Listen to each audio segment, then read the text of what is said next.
Magandang araw mga kaibigan. Bigyan natin ng reaction opinion itong post ni Makoy Mangilit based sa Winnipeg, Canada. Tama? Pahayag ni Senator Camille Villar tungkol sa pagkakaisa ng Brave 13 Senators. Kasi marami ang ninenervyos, kahit ako. Nangangamba, baka biglang may aalis na dalawa sa kanila, edi magbabago ulit ang leadership ng Senado. Kaya lang, ito pakinggan nyo ang pahayag nitong baguhang senador tungkol sa pagkakaisa ng Brave 18. Sabi niya, sino man sa atin ang kakala sa ating grupo, yung Brave 13, matapos nating makita ang sakripisyo at pag-aalay ng isa sa atin, sa palagay ko, mas masahol pa siya kay Judas. Ang tinutukoy ni Senator Camille Villar ay ang sakripisyo ni Senator Bato. Napaka-delikado po yung paglabas ni Bato pagpunta sa Senado. Dahil alam niya na meron siyang warrant of arrest. As early as November, nung nagpahayag itong si Boying Rimulya na merong warrant of arrest, na magtago na siya, kinumporma ni Attorney Harry Roque. Sabi niya, Bato, magtago ka na. At talagang may warrant of arrest ka. Kaya nagtago. Maraming nabigla, ako nabigla, bigla siyang nagpakita sa Senate Session Hall noong May 11. Yung pala, magkakaroon ng botohan para mabago ang leadership sa Senado.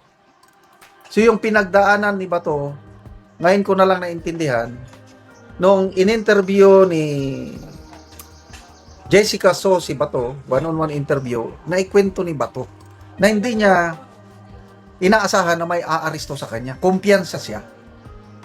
Pagpasok niya sa loob ng Senado, nandun na 10 NBI agents ang naghihintay sa kanya at nilapitan siya kaagad ng 10. 10 yan ha. At hinawakan dito sa balikat at akmang aarestuhin na, pupusasan na siya. Kaya ang ginawa niya, wrestling. Nakawala siya sa paghawak ng NBI agents, then yun na, takbuhan. Habulan. Yun ang sakripisyo. Habang makita natin sa CCTV footage, paakyat si Bato, nadapa. Nasa likod niya, konting ilang pulgada lang ang layo niya sa mga NBI agents na aaresto sa kanya sa tulong ng Diyos. Again, palagi kong sinasabi ito na it's divine intervention, inalaw ng Diyos. God gave Bato the strength, the speed.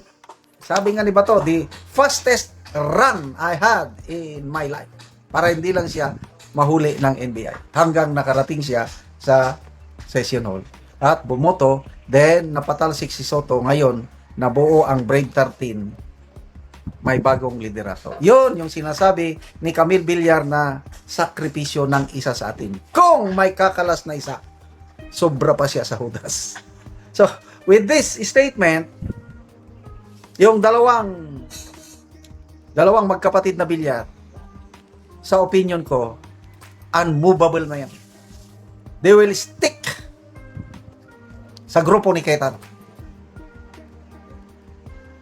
Si Senator Pia, ganun din, dahil kapatid niya ang Senate President. Si Senator Loren, sa gitna ng kaliwat ka ng pressure, lalong palaban na yan. Ang bantayan na lang natin itong 3 senador na tinatakot, sinasampahan na ng mga kaso.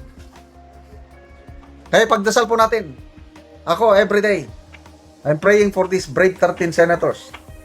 Excuse me. Na walang mawawala sa grupo nila.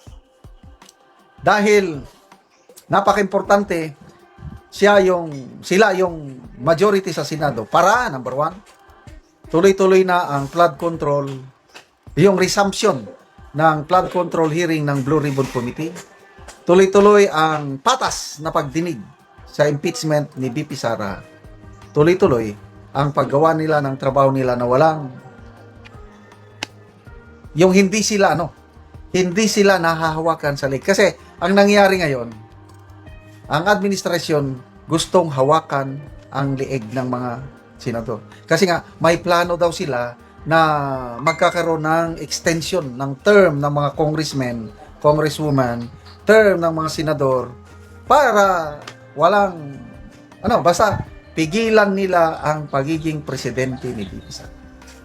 It's all, lahat ng itong nangyari, nakapokus lahat sa election sa 2020. Kung mabago ang liderato ng Senado, baka walang eleksyon. Opinion ko lang ito.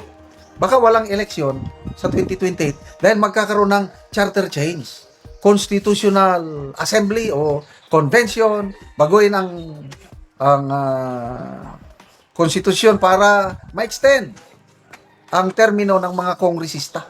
Kaya maraming bumotong kongresista sa impeachment dahil napangakuan sila na ma-extend ang kanilang term. Kaya gusto nila na palitan ang leadership sa Senado. Habang nandyan si SP SP Cayetano, habang nandyan ang Brave 13, lahat ng plano nila hindi po matutupad. Kaya importante, Brave 13, paluyuhan kung sa Bisaya, let's offer them and prayers to our Almighty God para buo nandyan sila para maprotektahan ang demokrasya sa ating bansa. Salamat mga kaibigan sa inyong pagsubaybay sa channel na ito.